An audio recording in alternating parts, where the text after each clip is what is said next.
Hi, I'm Tom Asher, Senior VP of Customer Engagement at Humach. We're a customer experience resource that blends the best of humans and machines to drive innovation and deliver a better customer experience for companies so we can turn customers into advocates and generate more new and repeat business. Join me here in Riviera's offices in San Francisco as we have a conversation with Dr. David Vik, the man who helped build the legendary culture behind Zappos and one of the most creative minds in the customer care space.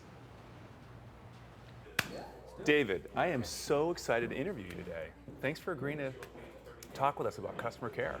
Thank you, Tom. It's great to be here. Thank you.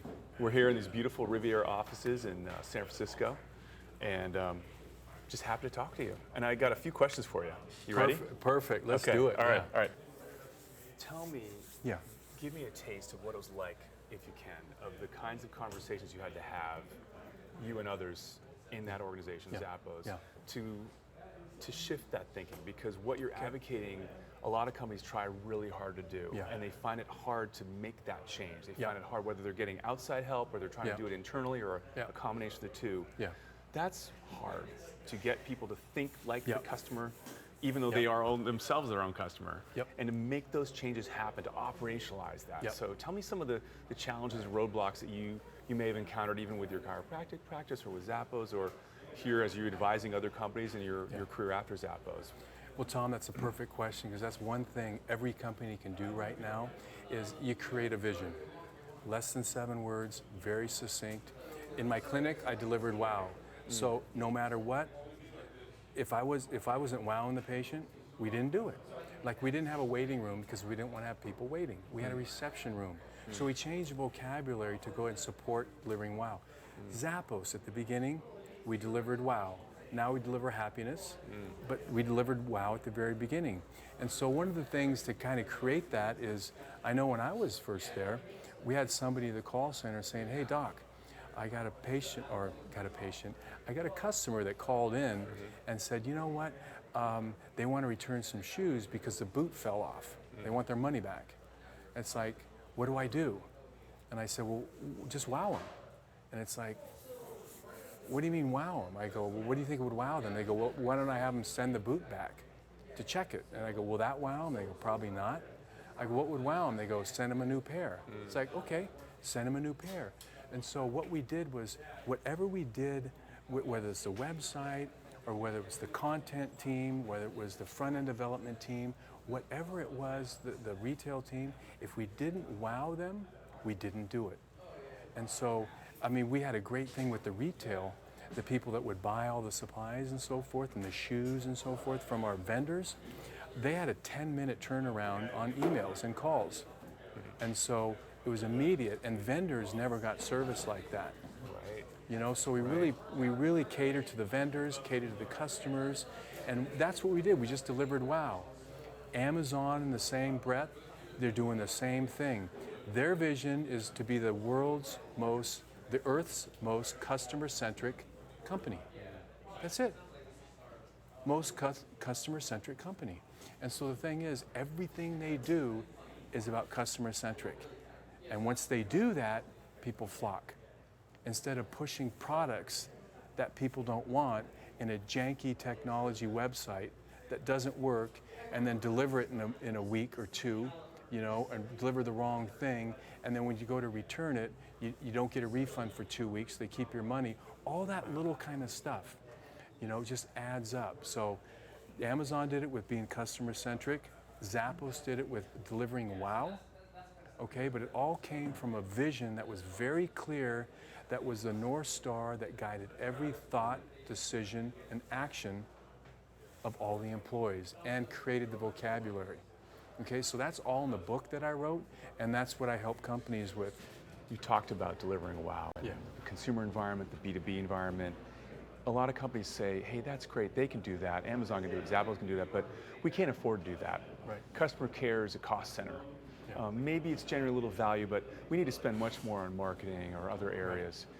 How do you combat those kinds of arguments? Because my colleagues in the customer care space deal with that all the time. They're working really hard on a really tight budget in the world of customer care, and their other colleagues in other areas are getting 10, 20 times the budget, and yet many of us feel a lot of it comes down to like that customer care crux. Yep. So how do you respond to that? How do you get that investment to shift?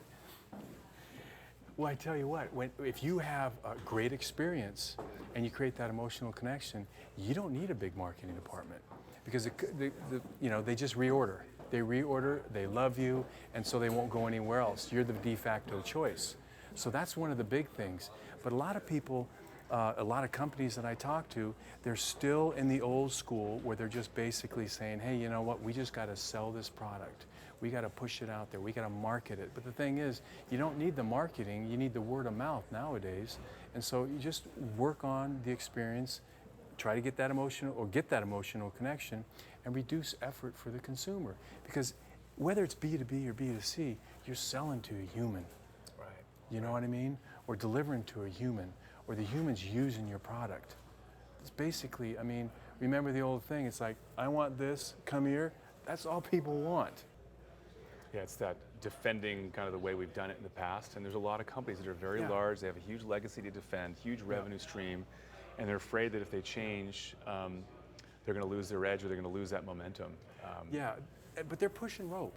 Yeah. You know what I mean? They're really pushing rope. So they really got to understand. And here's the real kicker. A lot of time, I've talked to hundreds and hundreds of CEOs.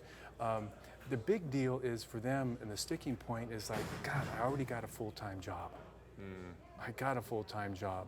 It's like, okay, I bring you in, then what's going to happen? It's like, you bring me in, you don't have to worry about it anymore. It's like, it's all figured out, create the blueprint with the management and the employees, get feedback and input and create it, and then we just, space-time repetition, we just nudge it out until it rolls smoothly in the direction where you need to be. Because everything is in disruption. Automobiles are in disruption. Retail's in disruption. Banking is disruption. So the thing is, if you think you're going to stay the way you are, good luck. Good luck, man. You won't be around here in 10, 20 years, or maybe 2 years. Okay? You got to make that change and move towards where the future is and where people are now. Evolve, adapt, or die. Yeah. Yeah. You were talking earlier about kind of the science behind meeting people's needs, and as a chiropractor, you have a science and medical background. Talk about that a little bit, because it was really interesting. Well, basically, we've evolved a certain way, and we've evolved where things that are bad for us or experiences that are bad for us, we tend to deselect them automatically, and we have a bad feeling when these experiences come up in the future, so we definitely avoid them. And the things that benefit us or that are good for us, we tend to go back to. We've evolved. We're kind of hardwiring our brains, and it's been through a phylogenetic, evolution that we've come to where we are today. And so we gravitate towards things that are good for us, or that make us feel good or benefit us in the long run. And what happens if you just keep that cycle going, where you keep benefiting someone in a certain way, pretty soon that'll create a loop in the brain, and it's basically in the limbic system, in a specific area called the amygdala. And what that does is it makes a loop, so you're hardwiring your brain to keep going back there in a reflexive action. You no longer have a cognitive thought. You don't have to think about it. You just know that when you hear like, hey, I need to buy, some glasses, you automatically de facto choices Amazon. You're not going to go to a bunch of different places. Or if you want to buy shoes or maybe clothing, you're going to automatically go to Zappos.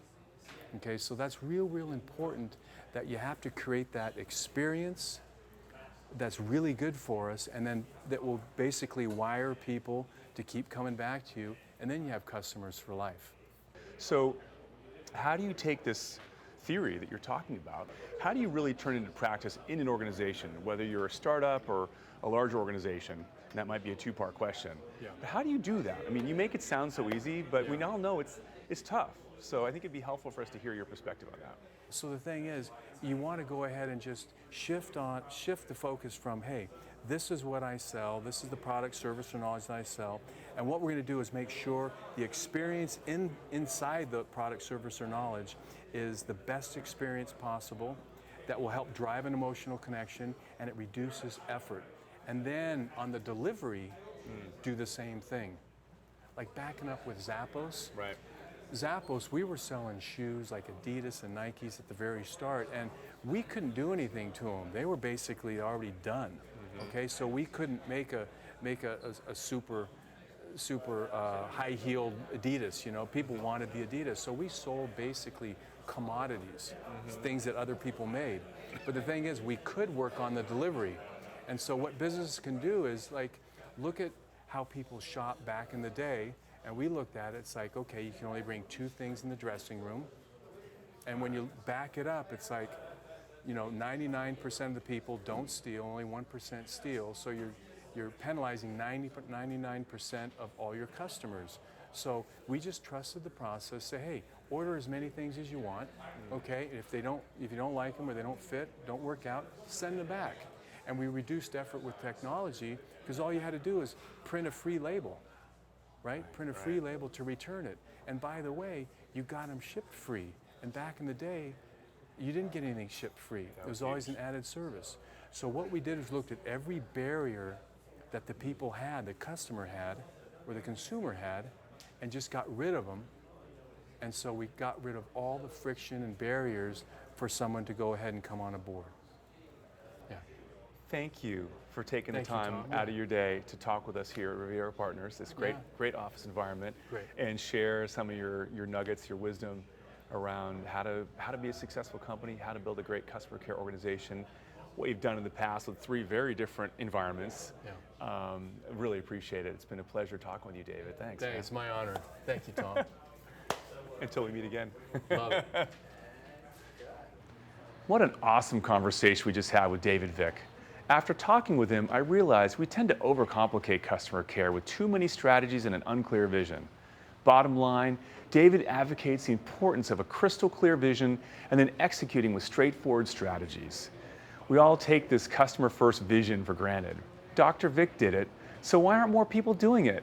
Why is customer care still terrible for most companies? At Humach, we're really passionate about addressing this issue. If you're excited and committed to changing the game, we want to talk with you. This is Tom Asher with Humach. Thanks so much for watching, and see you next time.